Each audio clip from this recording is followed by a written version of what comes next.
Glória ao Senhor Jesus, saúdo a todos que nos acompanham pelas mídias sociais, com a paz do Senhor Jesus, aos nossos irmãos que também estão aqui no templo, para esta escola bíblica. Hoje nós vamos continuar o nosso estudo da palavra do Senhor, no livro do Apocalipse. Hoje nós vamos estudar o capítulo de número 10, e eu convido os nossos irmãos a abrir as vossas Bíblias, no livro de Apocalipse, capítulo de número 10, nós vamos ler do primeiro versículo até o versículo de número 11. Palavra do Senhor, no livro de Apocalipse, capítulo de número 10, versículo 1 ao versículo de número 11. Diz assim a palavra do Senhor: E vi outro anjo forte, que descia do céu, vestido de uma nuvem, e por cima da sua cabeça estava o arco celeste, e o rosto era como o sol, e os pés como coluna de fogo. E tinha na mão um livrinho aberto, e pôs o pé direito sobre o mar, e o esquerdo sobre a terra. E clamou com grande voz, como quando brama o leão. E havendo clamado, os 7 trovões fizeram soar as suas vozes. E sendo ouvidas dos 7 trovões as suas vozes, eu ia escrevê-las, mas ouvi uma voz do céu que dizia: sela o que os 7 trovões falaram, e não o escrevas. E o anjo que vi estar sobre o mar e sobre a terra levantou a mão ao céu, e jurou por aquele que vive para todo sempre, o qual criou o céu e o que nele há, e a terra e o que nela há, e o mar e o que nele há, que não haveria mais demora, mas nos dias da voz do 7º anjo, quando tocar a sua trombeta, se cumprirá o segredo de Deus, como anunciou aos profetas seus servos. E a voz que do céu tinha ouvido tornou a falar comigo e disse: vai e toma o livrinho aberto da mão do anjo que está em pé sobre o mar e sobre a terra. E fui ao anjo, dizendo-lhe: dá-me o livrinho. E ele disse-me: toma-o e come-o, e ele fará amargo o teu ventre, mas na tua boca será doce como mel. E tomei o livrinho da mão do anjo e comi-o, e na minha boca era doce como mel. E havendo-o comido, o meu ventre ficou amargo. E ele disse-me: importa que profetizes outra vez a muitos povos e nações e línguas e reis. Senhor nosso Deus, continuamos diante da tua santa presença neste momento, nesta manhã tão gloriosa para as nossas vidas, o qual estamos reunidos na tua casa, os nossos irmãos que nos acompanham pelas mídias sociais, em um só propósito, o propósito de aprendermos a tua palavra. Queremos te pedir que o teu Espírito Santo venha de uma maneira gloriosa, nos dar compreensão, entendimento, nos traga a iluminação da tua palavra, para que todos nós possamos nesta manhã sermos edificados, fortalecidos por tua palavra. Nós te pedimos assim, no nome de Jesus, o teu Filho amado. Amém e amém, Senhor. Os irmãos podem se assentar. Hoje nós vamos continuar, como disse, aqui o estudo do Apocalipse. Hoje o capítulo de número 10. E neste capítulo, o capítulo de número 10, ele é um prelúdio da 7ª trombeta, ou também poderíamos chamar de interlúdio, onde há um intervalo entre a 6ª trombeta e a 7ª trombeta, ou prelúdio como o anúncio, como a preparação para que a 7ª trombeta ela seja tocada. Quando falamos das 6 primeiras trombetas, nós aprendemos a palavra do Senhor que algumas trombetas, as primeiras 4 trombetas, elas se referem e falam de juízos de Deus sobre a natureza, sobre os mares, sobre os rios, sobre os astros, interfere de uma maneira direta na natureza. E a partir então da 5ª trombeta, a 5ª, a 6ª e a 7ª trombeta, elas trazem juízo de Deus sobre a humanidade, sendo que a 5ª e a 6ª trombetas, elas alcançam partes desta humanidade. Vai falar de terça parte, vai falar de algumas áreas específicas, ou algumas pessoas específicas, onde essas pragas, estes juízos de Deus virão sobre a vida dos homens.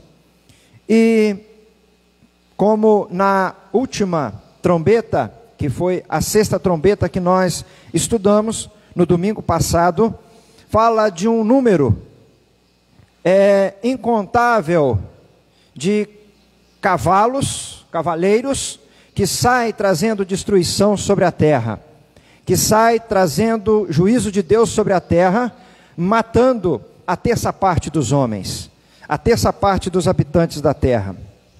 Mas nós aprendemos que até a 6ª trombeta, até o momento em que esta cavalaria do inferno, ela sai do poço do abismo e vem atingindo a terra, nós aprendemos que ela tem um poder limitado. E por que esse poder limitado? Por que este alcance limitado? É porque ainda os juízos de Deus derramados sobre a terra, eles ainda estão vindo misturados com a misericórdia de Deus. Então, quando nós olhamos para os nossos dias e vemos tantas coisas acontecendo, muitas coisas que a natureza, a maneira como a natureza tem se comportado, e é interessante nós aqui abrirmos um parênteses, porque todos estes eventos das trombetas e dos selos, eles vão acontecendo simultaneamente. Não acontece uma coisa, depois acontece outra, depois acontece outra. Não, são simultâneos. Eles são separados só para nós entendermos aonde vai atingir, a quem vai atingir. Os 7 selos fala da perseguição do mundo para com a igreja. E se nós observarmos, o mundo tem perseguido a igreja. Eu não acompanhei ainda, eu quero fazer um acompanhamento ainda, mas me parece que um grande líder religioso do mundo disse que a Bíblia tem que ser reescrita. A Bíblia tem que ser modificada. Eu não sei quais são os termos, né, que foram usados, eu ainda não acompanhei, por isso não quero fazer uma citação, sim? Atualizada, né, irmão Jocelino então viu, diz que a Bíblia tem que ser atualizada.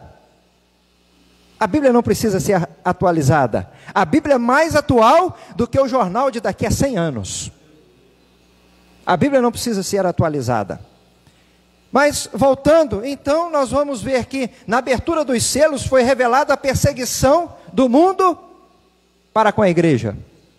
E notem, o diabo ele usa os próprios religiosos para trazer perseguição à própria igreja. Nós vamos ver isso ao longo dos séculos. Então isso é uma coisa que tem acontecido. Quando nós começamos então a falar das trombetas, os juízos de Deus sobre a natureza, nós vamos ver que esses juízos já têm acontecido.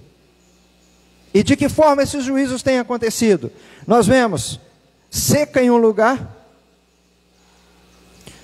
excesso de água e chuva em outros lugares. A mesma água que é vida, ela traz destruição. Nós vemos isso acontecendo ao longo dos anos. Nós vemos terremotos, maremotos, Tantas coisas acontecendo. Alguém diz, pastor, isso sempre aconteceu. É verdade, mas nós vamos observar uma coisa, que as coisas elas vão acontecendo repetidas vezes. Se nós pegarmos o exemplo da nossa cidade, quando nós aqui ouvimos falar de uma grande enchente de Cataguases, a famosa enchente de 1979. Em 2008 nós tivemos outra, em 2012 nós tivemos outra, e este ano nós tivemos 3. Ou seja, diz a palavra do Senhor que os sinais aconteceriam como quando a mulher está de parto, ou seja, as dores de parto. Começa de dia em dia, depois passa para horas, minutos, até que venha e dá à luz a criança. Então, essas coisas vão acontecendo. As trombetas foram tocadas. E hoje, podemos dizer que nós estamos exatamente no capítulo 10.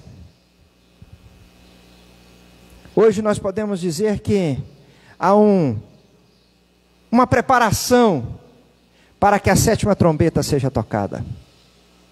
Porque se nas 6 trombetas tocadas, os juízos de Deus ainda vinha com misericórdia, por isso fala de pontos específicos, né? Eu estava falando a respeito dos selos, que é a perseguição da igreja, me perdoe, a perseguição do mundo para com a igreja. As trombetas, as 4 primeiras trombetas, são juízos de Deus enviados ao mundo sobre a natureza, e a partir então da 5ª trombeta, são juízos de Deus contra os ímpios. E nós vamos ver que Deus já tem exercido juízo sobre os ímpios.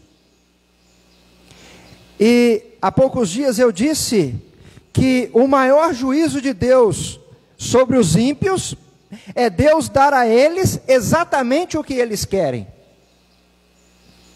Diz o apóstolo Paulo, escrevendo aos Romanos, que Deus entregou os homens às suas próprias paixões. O que eles chamam de liberdade, o que eles chamam de total domínio sobre as suas vidas, na verdade é um juízo de Deus sobre eles. Quando os homens se inflamam, homens com homens, mulheres com mulheres, o homossexualismo, nós vamos observar que isto, para eles, é uma liberdade, mas à luz da palavra de Deus, é Deus exercendo juízo sobre eles, porque Deus está dando a eles exatamente aquilo que eles querem. E nós precisamos entender uma coisa, irmãos, que o homem sem Deus, ele se torna um terrível animal irracional. Ele se torna um homem que não tem domínio sobre as suas paixões, não tem domínio sobre as suas vontades. Por isso nós vamos ver pessoas se embriagando, e não só se embriagando, mas se entregando à embriaguez. Nós vamos ver pessoas não somente viciadas, mas totalmente entregues aos vícios, destruindo as suas famílias, destruindo as suas vidas, e dizendo, eu tenho liberdade para fazer o que eu quero. Homens, deixando o uso natural da mulher, como diz a palavra, inflamando homens com homens, mulheres com mulheres, e dizem, isso é a nossa liberdade.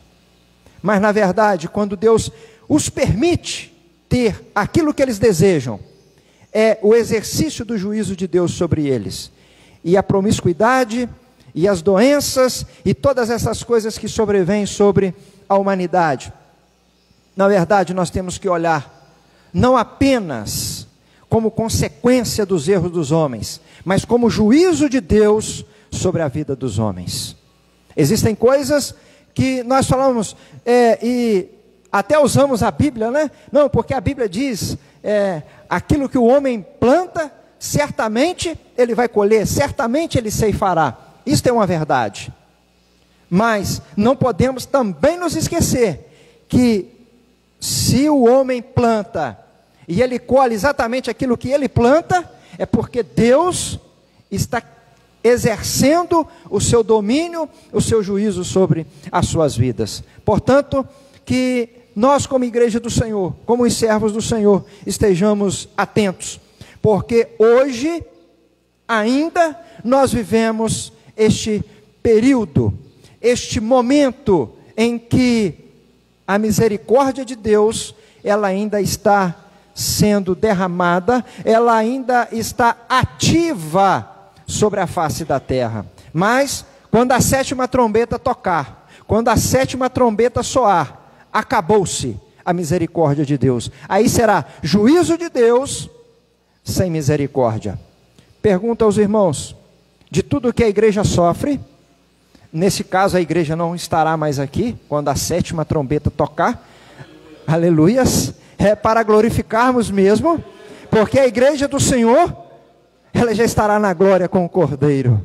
A visão do capítulo de número 6, os anciãos estarão diante do trono do Senhor, adorando ao Criador e adorando ao Cordeiro que foi morto, mas ressuscitou e vive eternamente, porque o Cordeiro também está diante do trono, aleluias. A igreja do Senhor não estará mais aqui, portanto, não haverá mais a misericórdia de Deus sobre aqueles que aqui estiverem.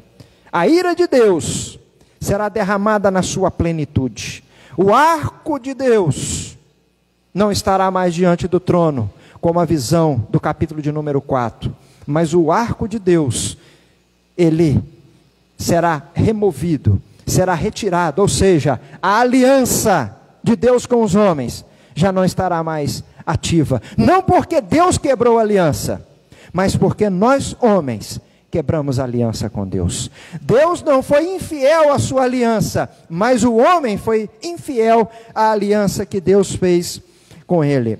Portanto, nós precisamos entender que este capítulo 10, e não só o capítulo de número 10, mas segundo os estudiosos da palavra do Senhor, o capítulo 1 do Apocalipse, ao capítulo de número 14, eles retratam exatamente este período em que vivemos, o período da ascensão de Jesus aos céus, até o dia em que Jesus novamente voltará a esta terra. Portanto, sim, é o período da graça, né? Este é o período da graça. E aqui, aproveitando, só para dizer uma coisa, abrindo um parênteses, a graça de Deus não é autorização para nós pecarmos. A graça de Deus é o poder que Deus nos dá para vencermos o pecado. A graça de Deus não é para nós vivermos do jeito que nós queremos. Não, eu peco e Jesus me perdoa, eu peco e Jesus me perdoa. Não. A graça de Deus, que foi derramada sobre nós, que é derramada sobre nós, que está ativa sobre a nossa vida, nos dá poder para nós dizermos não à nossa própria carne, ao nosso próprio erro. Não é autorização, mas é poder para vencermos o pecado, e nós louvamos a Deus por isso. Aleluias. Glória a Jesus. Entrando aqui, especificamente o capítulo de número 10, a partir do 1º versículo, nós vamos meditar aqui, do versículo 1 ao versículo de número 7, quando nós vamos falar um pouquinho sobre este anjo forte que João, ele viu. O versículo de número 1, e vi outro anjo forte, que descia do céu, vestido de uma nuvem, e por cima da sua cabeça estava o arco celeste, e o rosto era como o sol, e os pés como colunas de fogo. Há mais de 60 referências a anjos no livro do Apocalipse, e estes anjos, eles são ministros de Deus, a serviço de Deus, a serviço do povo de Deus. Sabe, nós não adoramos anjos e não reverenciamos anjos, mas estes anjos, eles prestam serviço à igreja do Senhor, amando de Deus. Muitos livramentos que nós temos, em muitas vezes em que nós somos guardados, são porque os anjos do Senhor estão a nosso serviço. Ou a própria palavra do Senhor diz que os anjos do Senhor acampam ao redor daqueles que o temem e os livra do mal. Agora, o único que é digno de louvor, de adoração e de honra é aquele que está sentado no trono. E é Ele que envia os seus anjos. Portanto, não se faz necessário nós acendermos uma vela para os anjos. E não se faz necessário nós adorarmos aos anjos, mesmo porque o anjo do Senhor que é enviado pelo Senhor, ele não recebe adoração. Em todas as passagens bíblicas em que alguém se curvava diante de um anjo, ele dizia: olha, levante-se, porque eu sou teu conservo. Ou seja, eu sou servo, assim como você também é servo. Nós somos servos juntos, pois servimos ao mesmo Deus, ao mesmo Senhor. Então, se algum anjo aparecer para você, e este anjo receber a sua adoração, é melhor você ficar esperto, porque este anjo não procede de Deus. Cuidado, que Satanás pode se transfigurar em anjo de luz. E não sou eu que estou dizendo, é a palavra do Senhor que assim diz, né? Que Satanás, ele pode se transfigurar em anjo de luz. Portanto, eles são ministros de Deus, espíritos ministradores, que pelejam e agem a favor dos servos do Senhor. Os anjos são valorosos em poder. Salmo capítulo de número 103, o versículo de número 20. Mas há anjos mais poderosos que os outros. Aqui temos um anjo forte, e sua descrição tem grandes semelhanças com o próprio Deus e com o Cordeiro. Semelhanças. Alguns estudiosos entendem que este anjo de que João fala, ele seria a figura do próprio Cristo, mas não é. Ele é um anjo que tem grande poder, tem grande autoridade. Ele vem e se manifesta a João, se revela a João, ou é mostrado a João como um anjo poderoso, aquele que tem o seu rosto como o sol. Por isso, alguns estudiosos da palavra do Senhor, eles dizem: olha, é o próprio Cristo. E o arco-íris. Mas, dentro do contexto do capítulo 10, nós vamos entender que há uma diferença. Porque o Cordeiro, Cristo, ele tem o livro aberto. Ele tem autoridade para abrir o livro e desatar os seus selos. Do capítulo 5. Já este anjo, ele traz um livrinho em sua mão. E este livrinho estava na sua mão e foi entregue a João. Então não é o livro, não é o rolo, não é aquele que estava selado com os 7 selos. O livrinho estava aberto. Não é? E aí, depois nós vamos ver sobre este livrinho. Daqui a pouquinho nós vamos chegar lá, tá bem? Então,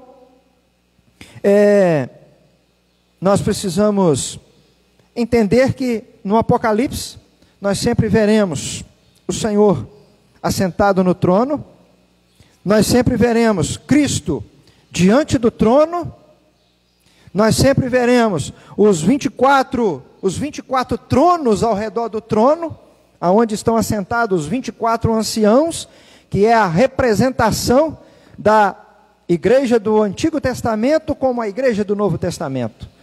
Os 12 patriarcas representando a igreja do Antigo Testamento. Os 12 apóstolos representando a igreja do Novo Testamento. Os 24 tronos onde estão assentados os 24 anciãos.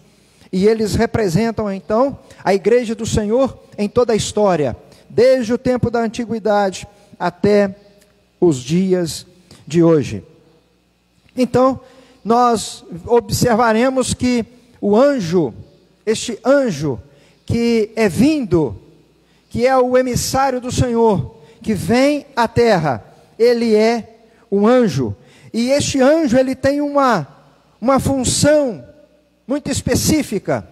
É como se ele dissesse: olha, 6 trombetas já foram tocadas, só falta tocar a 7ª trombeta. Até agora, o arco-íris, o arco de Deus, está ativo.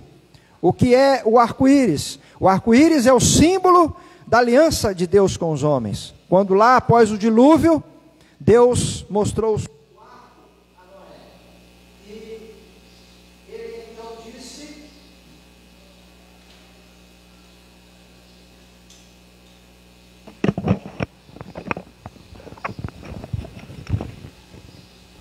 E ele então disse: que não destruiria mais o mundo com as águas. E Deus fez uma aliança com o povo. Então, todas as vezes que na Bíblia nós vemos o arco-íris, nós vamos nos lembrar da aliança de Deus e da misericórdia de Deus. Infelizmente, os homens maus, perversos, tomaram o arco-íris para ser uma bandeira daquilo que Deus abomina, uma bandeira daquilo que Deus não aceita, uma bandeira daquilo que não é a vontade de Deus para a vida dos homens. Infelizmente, eles fizeram isso, né? Satanás, ele quer pegar tudo de Deus e quer deturpar.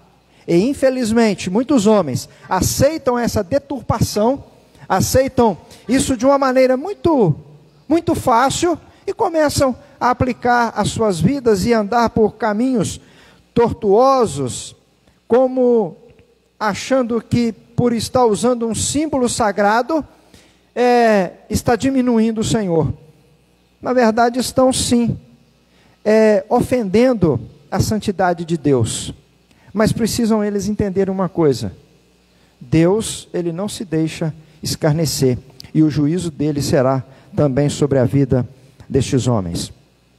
Portanto, este anjo anuncia que a 7ª trombeta, ela será tocada, e quando ela for tocada, a misericórdia do Senhor, ela se cessou.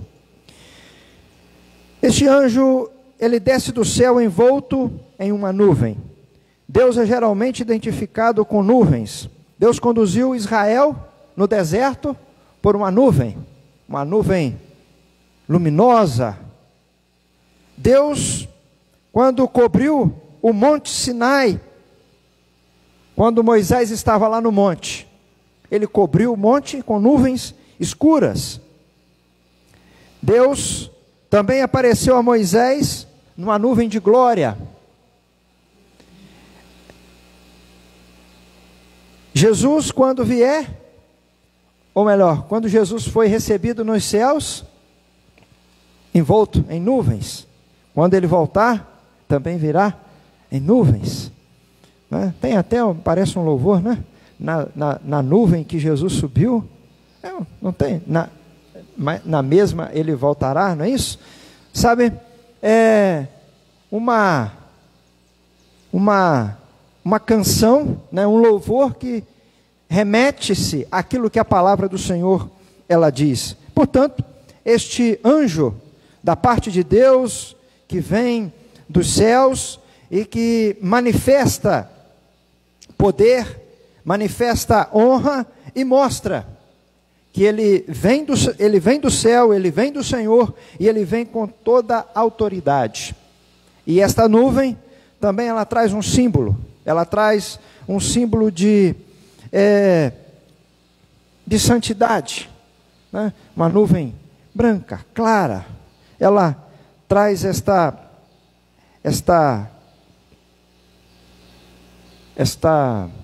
como poderíamos dizer, né? Este significado, onde Deus, ele é santo, e os anjos que ele envia também são anjos santos, aqueles que permanecem fiéis a ele.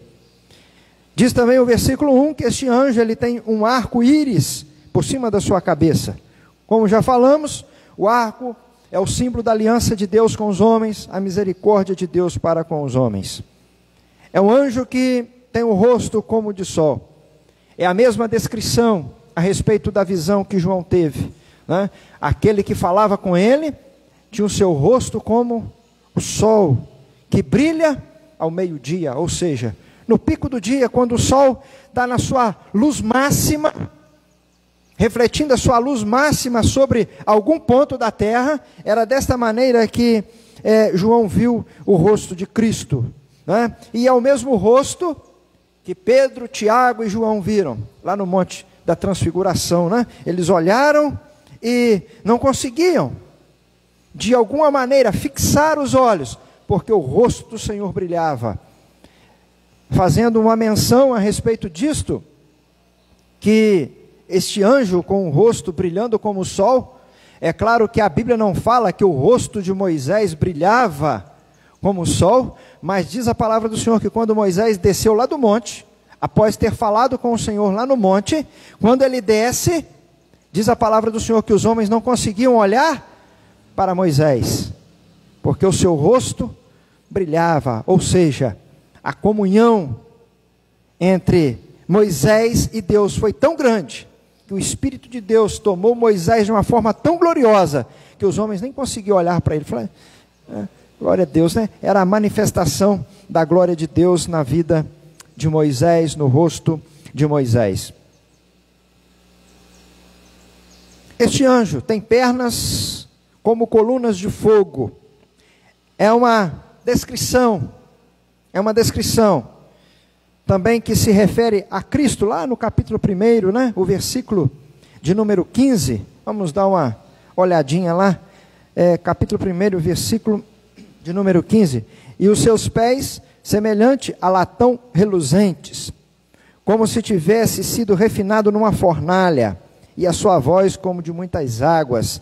Esta foi a visão de João lá no capítulo 1, versículo de número 15, e aqui, neste capítulo de número 10, o versículo 1, este anjo também tinha as suas pernas como colunas de fogo, como o latão reluzente, e isto indica que onde ele pisa, ele purifica.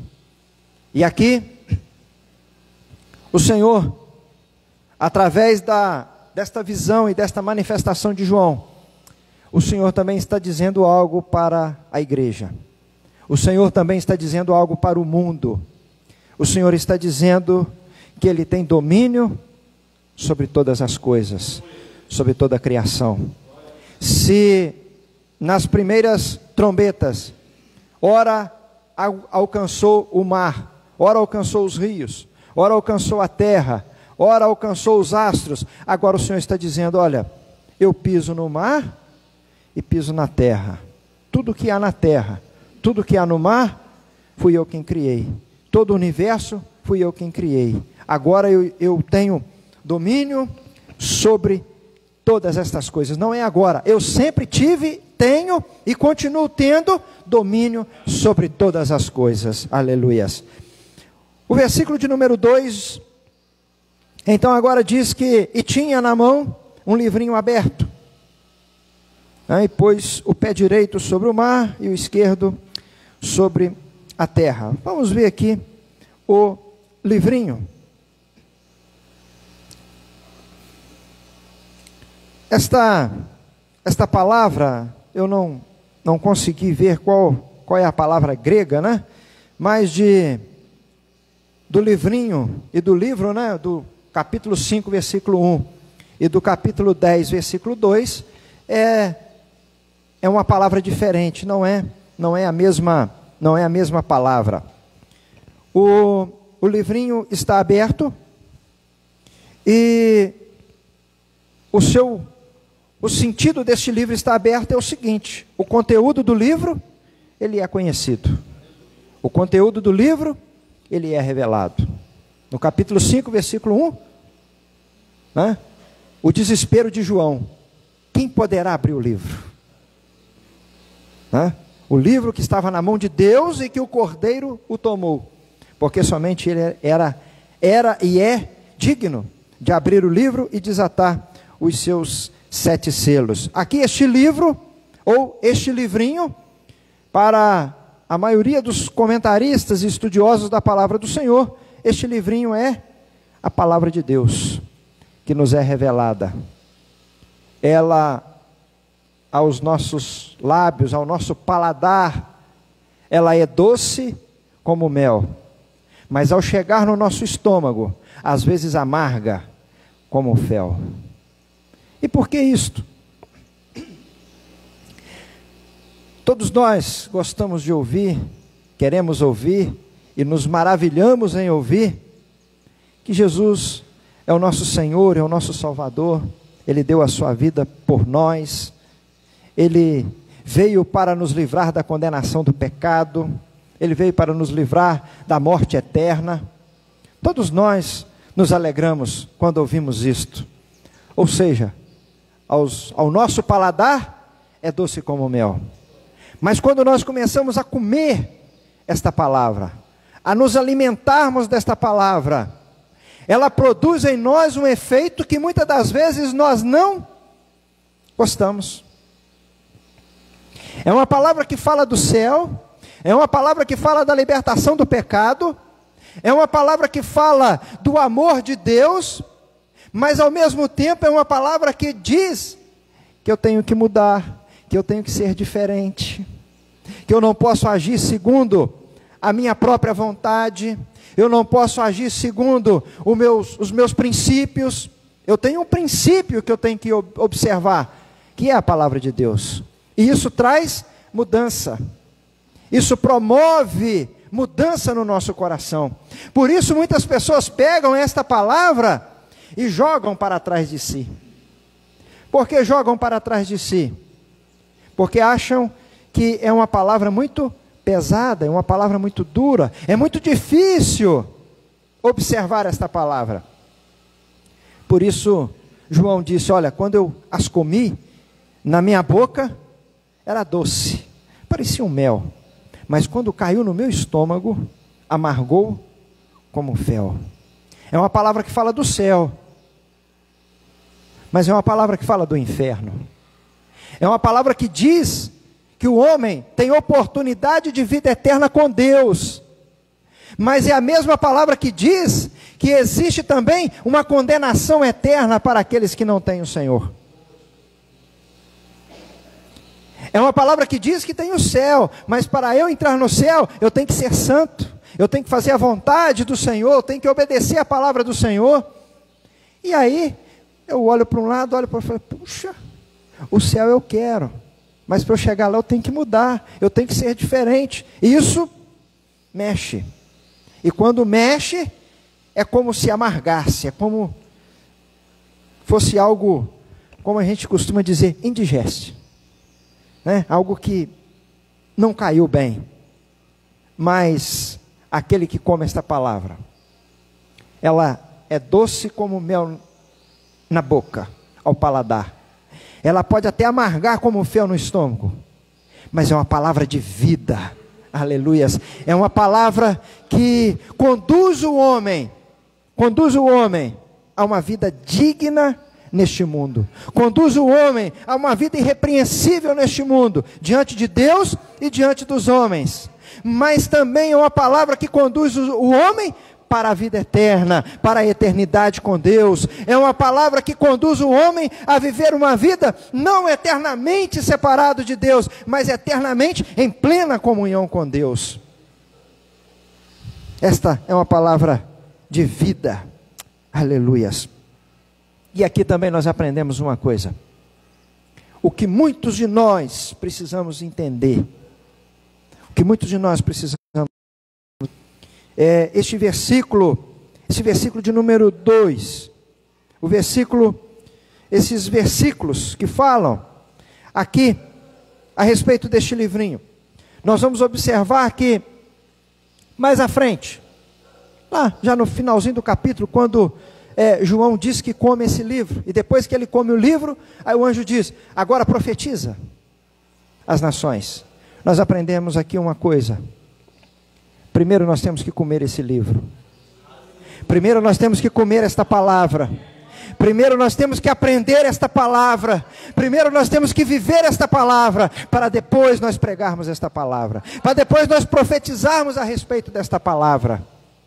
É exatamente isso que nós precisamos, irmãos, porque se nós não fizermos isto, nós vamos pregar heresia, nós vamos falar aquilo que a Bíblia não diz, nós vamos pregar uma coisa e viver outra, e não é isso que a palavra do Senhor quer para nós. Não é isso. Embora nós, quando ouvimos uma boa palavra, nós não devemos nos preocupar se aquela pessoa vive ou não aquela palavra. Mas aquele que prega a boa palavra, ele sim tem que se preocupar em primeiro viver aquela palavra. Porque senão não será de proveito nenhum para ele. Na verdade, trará ainda mais juízo sobre a vida dele. Portanto, que possamos ter este livrinho, ter esta palavra dentro de nós. Não pode ser externo, nós temos que comer. Na boca docinha.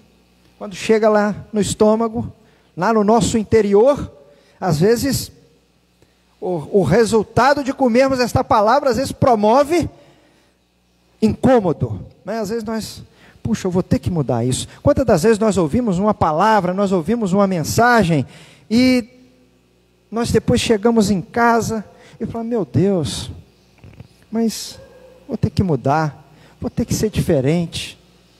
A gente fala, meu Deus, como?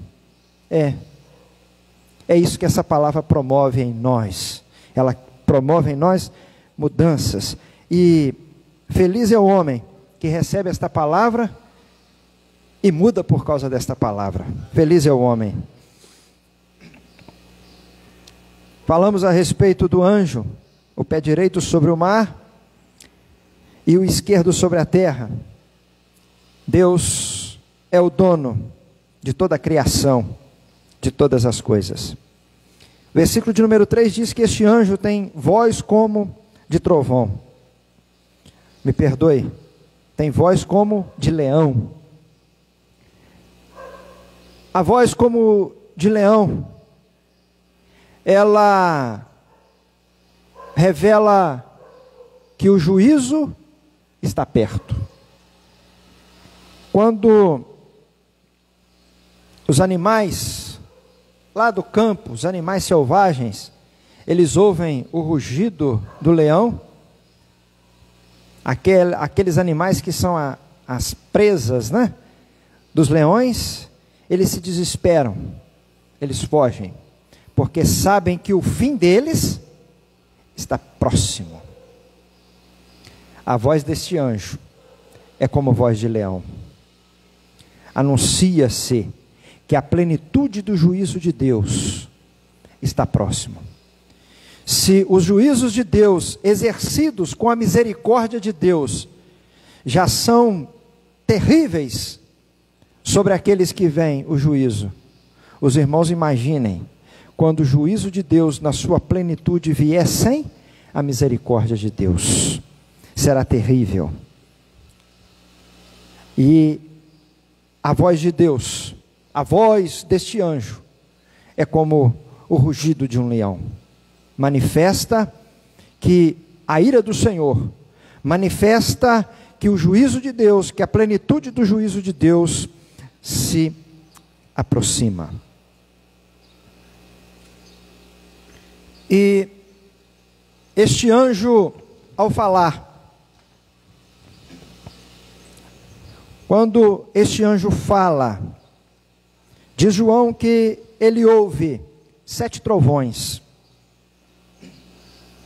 E estes 7 trovões que são ouvidos por João, eles trazem uma mensagem a João.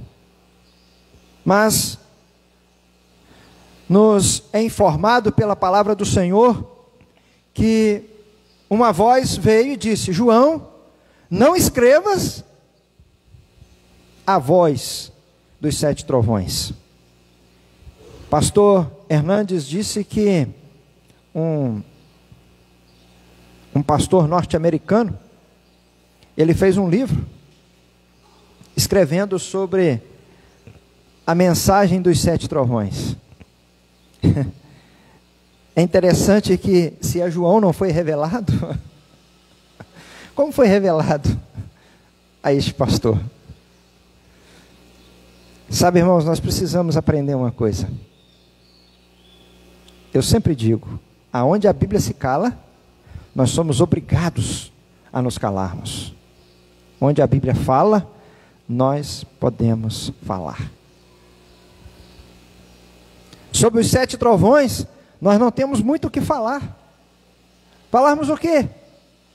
Se não foi permitido João escrever. Me perdoe, né? Eu disse que se não foi revelado a João foi revelado. Ele compreendeu exatamente. Mas não foi permitido que ele escrevesse. Somente em um tempo determinado é que todos irão compreender, que todos irão entender.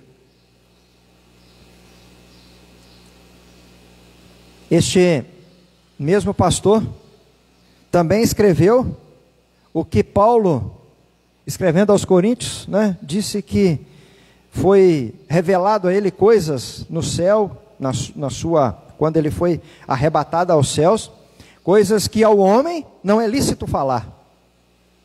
Este mesmo pastor também escreve no livro as coisas que Paulo viu e que ao homem não é lícito falar. Quanta baboseira, quanta heresia, né? Deve ser este livro. Mas o significado da ordenança para João guardar o segredo sobre as vozes dos 7 trovões é o seguinte: não podemos nunca saber nem descrever os fatores e agentes que determinam o futuro. Sabemos o significado dos 7 candeeiros. São as 7 igrejas que representam as igrejas do Senhor, ou a igreja do Senhor na face da terra. Sabemos o significado dos 7 selos, que são as perseguições do mundo contra a igreja. Sabemos os significados das trombetas, né, que são juízos de Deus sobre a natureza, juízos de Deus sobre os homens ímpios, porque diz lá o capítulo de número 7 que aos selados não foi permitido que se tocasse. Aqueles que tinham o selo de Deus, aqueles que eram marcados pelo Senhor, não podia ser tocado. Mas as trombetas falam de juízo de Deus aos ímpios. Sabemos o significado das 7 taças, né, que serão os juízos de Deus, a ira de Deus sendo derramado na sua plenitude. Mas os 7 trovões nós não sabemos, não foi revelado a nós. Portanto, que nós possamos nos acomodar e nos aquietar. Não é necessário ser revelado, não é? João viu, ele entendeu perfeitamente, ele já ia escrever, mas o Senhor falou: não, isto não. Pode ter certeza que estes juízos proferidos pelos 7 trovões não trarão juízo sobre a igreja do Senhor, trarão juízo sobre os ímpios, né? Isso é o que nós podemos compreender, podemos entender. E isso também mostra se a voz como do anjo, como o rugido de um leão, manifesta que a ira está próxima, o fim está próximo. E os trovões também manifestam que a precipitação da chuva está próxima. Assim também nós podemos entender que a precipitação das taças da ira de Deus ao toque da 7ª trombeta está próximo de ser derramado sobre a terra. E precisamos também entender que todos estes juízos são resposta de Deus às orações dos santos. São respostas de Deus à oração da igreja do Senhor. A igreja do Senhor clama: Senhor, tenha misericórdia, faça justiça. Senhor, tenha misericórdia do teu povo, age em favor do teu povo. E o Senhor começa a agir, o Senhor começa a derramar a sua ira. No capítulo de número 4 salvo engano, diz que debaixo do altar estão as almas daqueles que foram martirizados por causa do nome de Cristo. E eles clamam: até quando, Senhor? Até quando, Senhor? E aí começa os juízos de Deus vir sobre a terra. Irmãos, nós precisamos entender uma coisa. Eu falei isso aqui nos primeiros capítulos de Apocalipse, que Apocalipse, nós, quando falamos de Apocalipse, parece que é o fim, parece que é a tragédia. Não, Apocalipse é tragédia sim, para o ímpio, mas para a igreja do Senhor não precisa ter medo do Apocalipse. Por quê? Porque o Apocalipse revela a redundante vitória de Cristo e da sua igreja sobre os ímpios, sobre Satanás, sobre os maus. Então nós não precisamos preocupar com o Apocalipse nesse sentido, não é o nosso fim, é a nossa vitória, aleluias. Não é a nossa destruição, mas é a nossa ida ao encontro do Cordeiro. E Apocalipse nos mostra que as nossas orações, elas produzem efeitos diante de Deus. Ou seja, elas chegam diante de Deus e Deus então, em resposta às nossas orações, nós vamos ver o efeito das nossas orações aqui na terra. A vitória da igreja, nós dizíamos, e muitos de nós gostamos, né? Eu também gosto, de Hebreus capítulo 11, a galeria dos heróis da fé, mas nós nos esquecemos um pouco do final do capítulo 11. O que diz o final do capítulo 11? Que muitas mulheres receberam os corpos, né? Os seus mortos, os seus esposos, os seus filhos que foram mortos. E eles foram mortos por causa de quê? Por causa do nome do Senhor.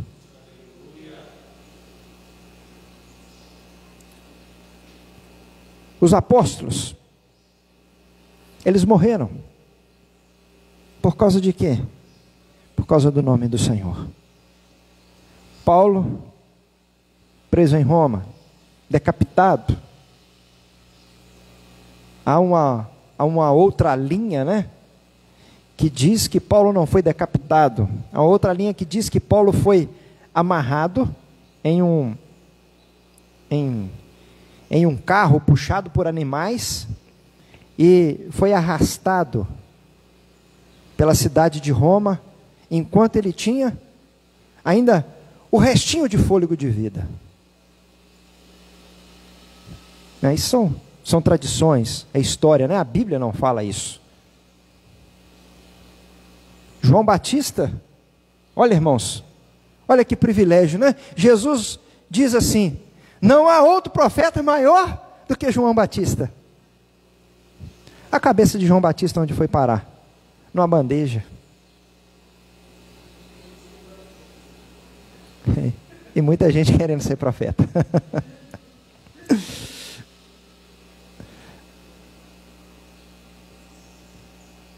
Sabe, Tiago, Pedro, João foi o único que não morreu, né, pelo viés do martírio, mas quando ele teve a revelação de Apocalipse, ele estava preso em Patmos. E quem ficava preso em Patmos? Os piores assassinos, os piores homens, os homens mais perversos do mundo daquela época, ficavam presos em Patmos. A ilha de Patmos, a prisão de Patmos, era pior do que qualquer prisão de segurança máxima. Mesmo porque as prisões de segurança máxima hoje são um paraíso, né? Mas acontecia lá mais ou menos o que aconteceu no famoso Carandiru. Eram as coisas que aconteciam lá. E João estava lá porque qual o crime que João cometeu? Pregar Jesus Cristo. E nós precisamos entender uma coisa, irmãos. A vitória da igreja não é ser livre de tribulações, de angústias e perseguições neste mundo, e quem sabe até ser morto pelo viés do martírio. Sabe por quê? Quando parece que o mundo está vencendo a igreja, porque está matando os cristãos, na verdade, o mundo só está promovendo o encontro dos santos com o seu Deus. E podemos ter certeza de uma coisa: às vezes nós paramos e falamos assim: Senhor, mas como eu vou suportar o martírio por causa do teu nome? Nós podemos ter certeza de uma coisa, irmãos: se Deus não nos livrar do viés do martírio, Ele vai nos dar poder para não negarmos o nome dEle. Ele vai dar-nos poder de enfrentarmos o martírio, não negarmos o nome dEle, para estarmos na glória com o Senhor. Eu creio, irmãos, que aquilo que Estevão viu, quando estava sendo apedrejado, e quando talvez na nossa mente humana, nós poderíamos imaginar um homem pensando em negar a Cristo. Quando na mente humana nós poderíamos imaginar um homem pedindo: olha, pelo amor que vocês tenham a vocês, aos filhos, aos pais de vocês, não me apedrejem. Ele estava dizendo: Pai, Senhor, perdoa estes homens, eles não sabem o que eles estão fazendo. Mas por que ele estava naquele momento? Aquele sofrimento daquele momento, é que ele estava vendo o céu aberto e o Cordeiro à destra do Pai.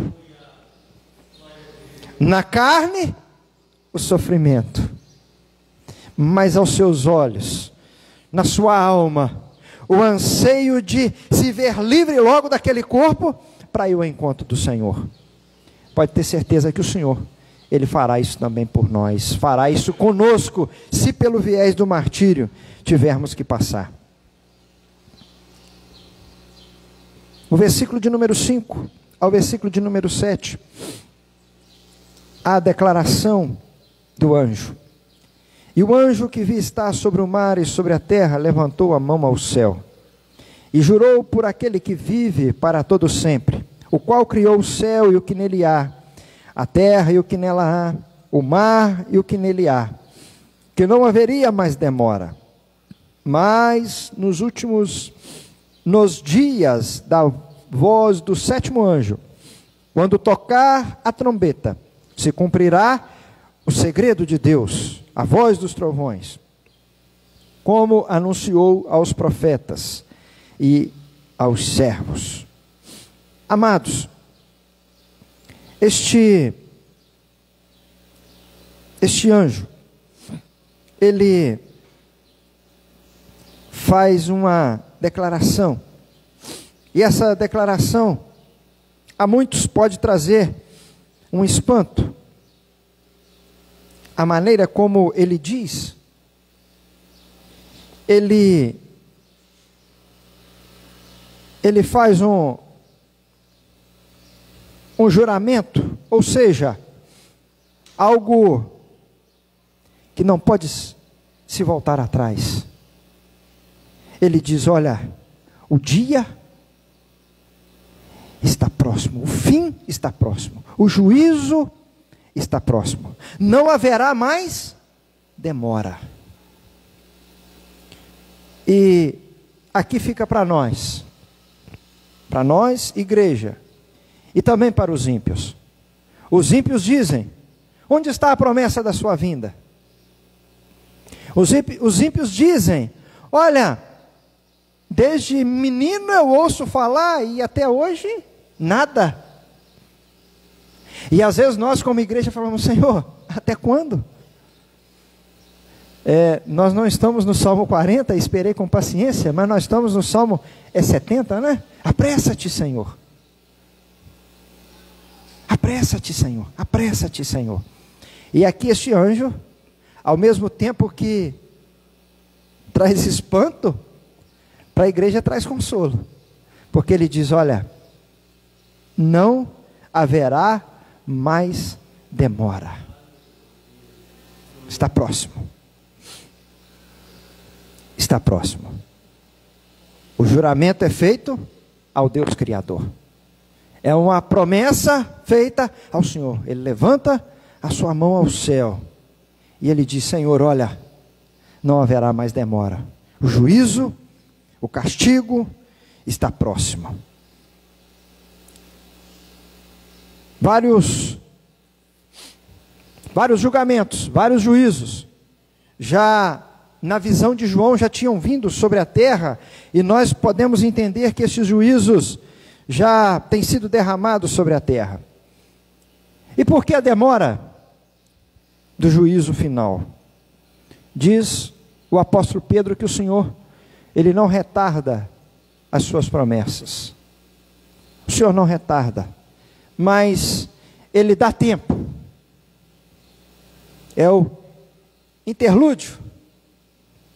É um período em que o Senhor, Ele tem dado tempo aos homens, para que estes venham ao arrependimento. Irmãos, Deus, como um juiz perfeito, o cordeiro, que agora não vem como cordeiro, mas vem como leão, vem como juiz, em seu juízo justo, Ele lançará muitos no inferno, no fogo, no lago de fogo que arde dia e noite, 24 horas por dia, arde eternamente. Mas o Senhor não faz isso com prazer. Diz a palavra do Senhor que o Senhor não tem prazer na morte do ímpio, mas o Senhor tem prazer na morte do justo. E a palavra do Senhor diz que aquele que mata um justo, ele presta um favor para Deus. Matou um crente, fiel ao Senhor, por que ele foi morto? Não, por causa do nome de Cristo. Meu amado, para Deus, este homem fez um favor. Por quê? Só promoveu o encontro entre Deus e o seu servo. Parece-nos estranhos, né? Parece-nos estranhos. Sabe por quê? Porque a nossa mente ainda não tem essa capacidade, que é melhor estar lá do que estar aqui. Nós às vezes não conseguimos ter a dimensão real do que é estar lá e do que é estar aqui. Estar aqui é bom, irmãos. Olha só, nós estamos aqui nesta manhã, estudando a palavra do Senhor. O Senhor está aqui conosco nesta manhã, né? A presença do Senhor está aqui conosco nesta manhã.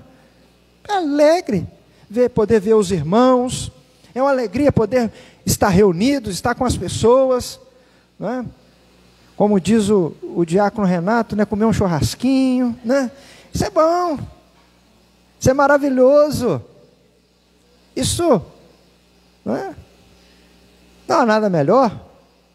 Agora, os irmãos, se nós começarmos a imaginar, a pensar que é tão bom hoje nós termos a presença do Senhor aqui, mas imaginarmos de nós estarmos na presença dEle, lá na glória eternamente, infinitamente melhor. Por isso que a palavra diz, matou o justo, fez um favor para Deus. O Senhor tem prazer na morte dos seus santos, dos seus servos, porque Ele sabe, de uma maneira que nós não conseguimos compreender, que é literalmente o fim do nosso sofrimento aqui neste mundo, para regozijarmos e desfrutarmos das glórias, ou da glória que Ele tem reservado e preparado para cada um de nós. Portanto,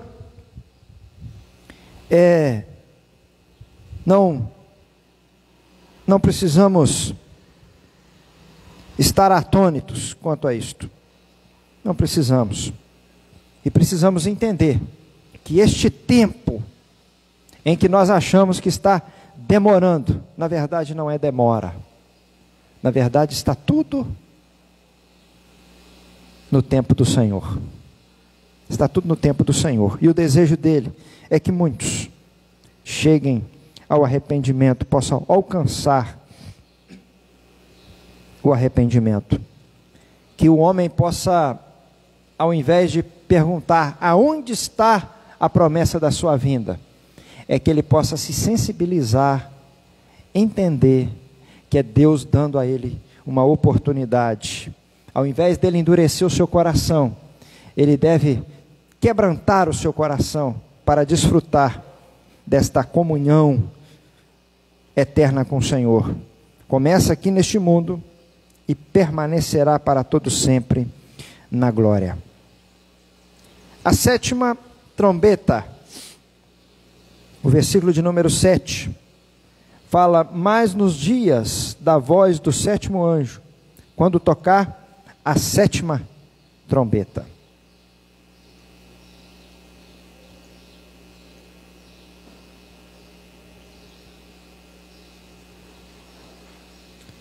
O mistério de Deus aqui tem a ver com o velho problema. Qual é o velho problema? O mal que há no mundo. E existe um mal neste mundo, tanto no aspecto moral, quanto no aspecto natural. As enfermidades que assolam os homens, fala daquilo que se reflete da natureza humana, né? A nossa carne, a nossa própria carne. Nós temos o mal no mundo, naquilo que se refere à natureza, que já são efeitos dos juízos de Deus. E também existe um mal moral neste mundo. Quando nós falamos de princípios morais, as pessoas assustam. Porque a imoralidade, ela tomou conta deste mundo. E o Senhor, Ele trará fim sobre essas coisas. Ele trará o fim sobre estas coisas. Deus, Ele permite que o mal ele se multiplique e avance sobre a face da terra. Essa imoralidade, os irmãos já viram como cada dia mais a imoralidade ela vai crescendo, né? Aquilo que para nós antigamente, né, às vezes até falarmos num cantinho com alguém era a coisa mais vergonhosa. Hoje as pessoas falam aos quatro cantos. Me lembro na minha adolescência, não faz tanto tempo, né, Neemias? As pessoas que eram usuários de drogas, eles se escondiam, se camuflavam. Hoje não. Lá perto de onde eu trabalho tem uma árvore lá, onde o pessoal vai para lá. Irmãos, aquela árvore, acho que se alguém cheirar a folha dela é capaz de ficar meio louco, porque é o que ela recebe quase que o dia todo. É droga. As pessoas vão para ali só para usar droga.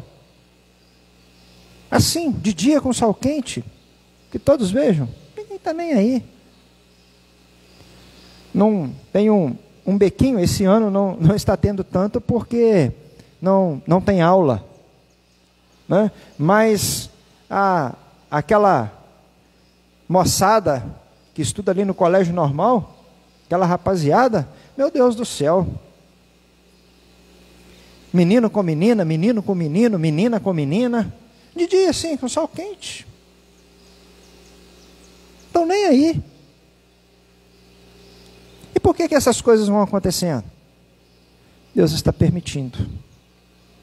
E por que Deus está permitindo? Porque o mundo está amadurecendo para o dia do juízo. O mundo está amadurecendo para o dia do juízo.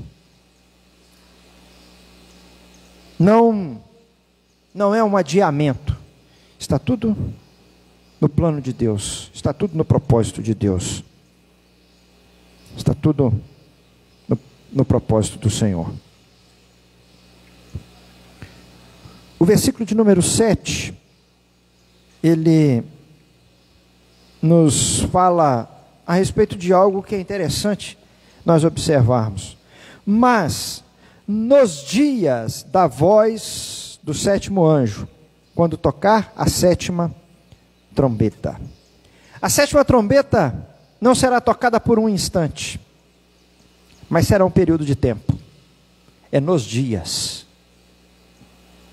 O juízo de Deus, sem a misericórdia de Deus, será derramado sobre esta terra, sobre este mundo, por um período de tempo. Não será apenas um instante, não será apenas um dia, mas é nos dias. E por quê? Porque quando a sétima trombeta for tocada, começará então a ser derramado sobre a terra as taças da ira de Deus, os flagelos que serão derramados sobre a terra. E logo após esses flagelos,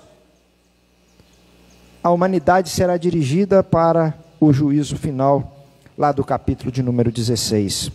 Mas o povo de Deus receberá a sua gloriosa, a sua maravilhosa herança e a sua salvação plena.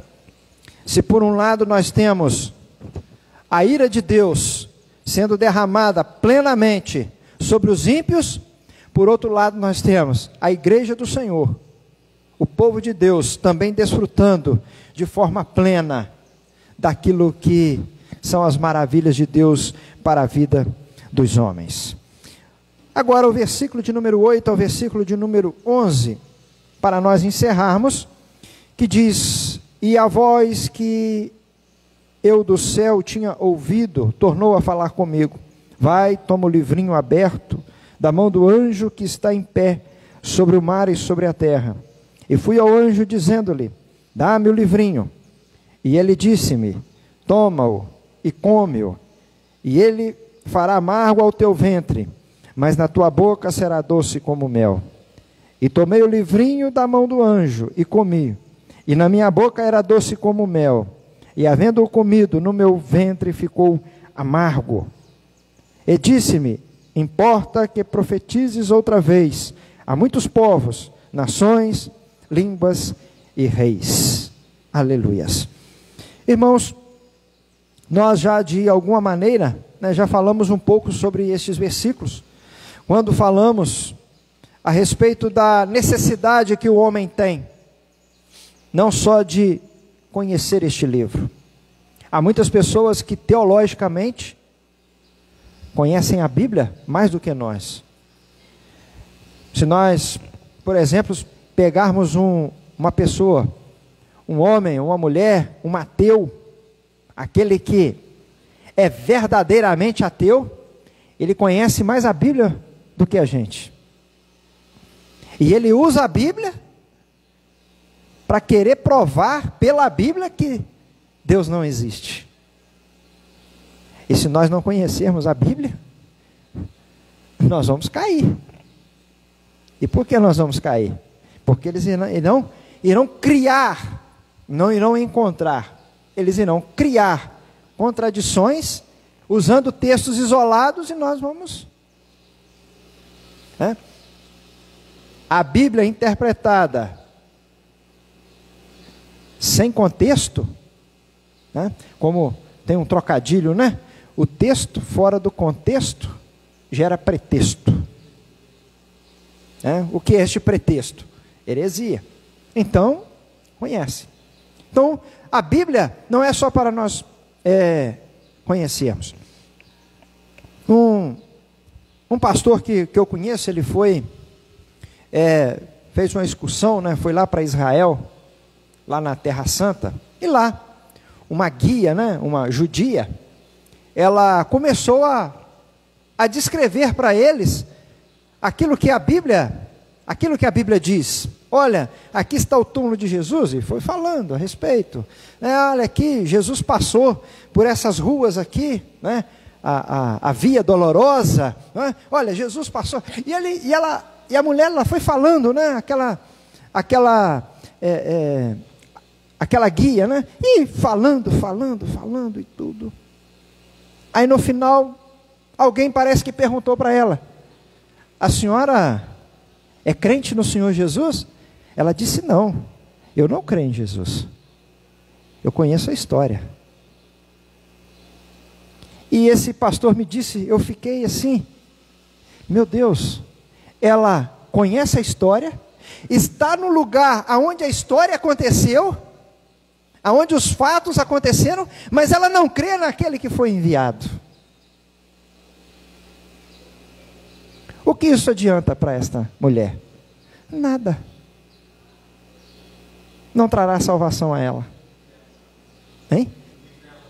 O livro é amargo. É exatamente isso, irmãos. A palavra do Senhor, ela não pode estar apenas nos nossos lábios. Ela tem que estar dentro de nós. A palavra do Senhor não pode ser apenas pregada por nós. A palavra do Senhor precisa ser vivida por nós. Porque não é o conhecimento da palavra que nos conduz ao céu, mas é a obediência à palavra que nos conduz ao céu. Ontem, a irmã Regina, estava conversando com a irmã Regina, à noite, e depois ela estava me lembrando de uma palavra que nós demos já há muito tempo, falando a respeito dos pilares da vida cristã. E os pilares da vida cristã é palavra, oração e obediência. E é exatamente isso que, dentro de um contexto, é o que foi dito a João e o que João escreveu para nós. Olha, esta palavra, ela é gloriosa, ela é doce. Você precisa comer essa palavra, você precisa se alimentar dessa palavra, ainda que ela seja amarga, ainda que ela promova mudança no seu interior. E às vezes nós não queremos mudar porque o nosso ego é grande. Às vezes nós não queremos mudar porque o nosso eu fala mais alto. E de repente a gente olha e fala: meu Deus, mas eu não tenho outra saída. Sabe qual que é o nosso grande problema em relação à palavra de Deus? E principalmente no tempo que nós vivemos, nós não gostamos de regras. Verdade ou não é? Nós não gostamos. Nós não gostamos de regras. E quando nós vamos para a palavra do Senhor, nós não encontramos regras. Olha, é assim. Ah, mas eu quero fazer diferente. Ó, você pode fazer diferente, mas o seu destino será este. Agora, se você obedecer, sabe? E aí nós não queremos. Mas nós precisamos entender que esta é a obediência a esta palavra, é a obediência a esta palavra que nos conduz aos céus. E a obediência a esta palavra, às vezes gera outros problemas. Gera perseguição, gera zombaria. Alguém diz: você não vai fazer isso porque você é crente. Você não vai fazer isso por causa da Bíblia. Você não faz isso por causa daquilo outro. Ou perseguição, como nossos irmãos lá na China, morrendo. Por causa de quê? Qual é o crime que eles estão cometendo? Carregando uma Bíblia, lendo uma Bíblia. Perseguição aos cristãos. E isso também pode ocorrer com cada um de nós. E depois que nós comemos desta palavra, depois que esta palavra começa a fazer efeito na minha vida e na sua vida, nós precisamos entender que aí é que o nosso trabalho começa. Porque ele diz, no versículo de número 11, importa que profetizes outra vez a muitos povos e nações e línguas e reis. Sabe, irmãos, nós precisamos pregar o evangelho do Senhor. Nós recebemos este evangelho, nos alimentamos deste evangelho, desta palavra, e agora nós temos que levar esta palavra. Assim como eu disse aqui que nós temos que nos alimentar, porque esta palavra ela precisa fazer efeito em nós. Os homens precisam ver que esta palavra faz efeito em nós, e depois que esta palavra ela vem em nossa vida, ela produz um efeito na nossa vida, agora nós temos que ir lá fora e dizermos aos homens: olha, vocês também precisam desta palavra.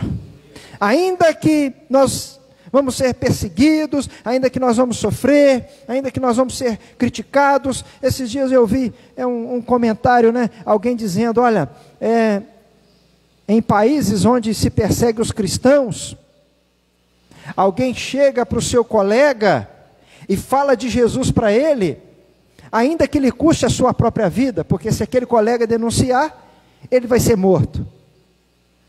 E às vezes aqui no Brasil, nós que temos tanta liberdade, nós não falamos de Jesus para o nosso colega, simplesmente por achar que ele vai ficar diferente com a gente, ou ele vai zombar da gente. Uns estão pregando, ainda que lhe custe a vida, e outros estão deixando de pregar, às vezes só porque vai, na pior das hipóteses, perder a amizade. Sabe, mas nós não temos que nos atentar para isso. Nós temos que nos atentar para a pregação da palavra do Senhor. Nós temos recebido a palavra? Temos. Temos nos alimentado desta palavra? Temos. Esta palavra tem produzido efeito na nossa vida? Sim. Então agora nós temos que pregar esta palavra, anunciar esta palavra, para que venha fazer também em outras vidas. Porque esta palavra, ainda que promova mudança, ainda que traga incômodo ao homem, mas é a palavra que nos conduz para a vida eterna.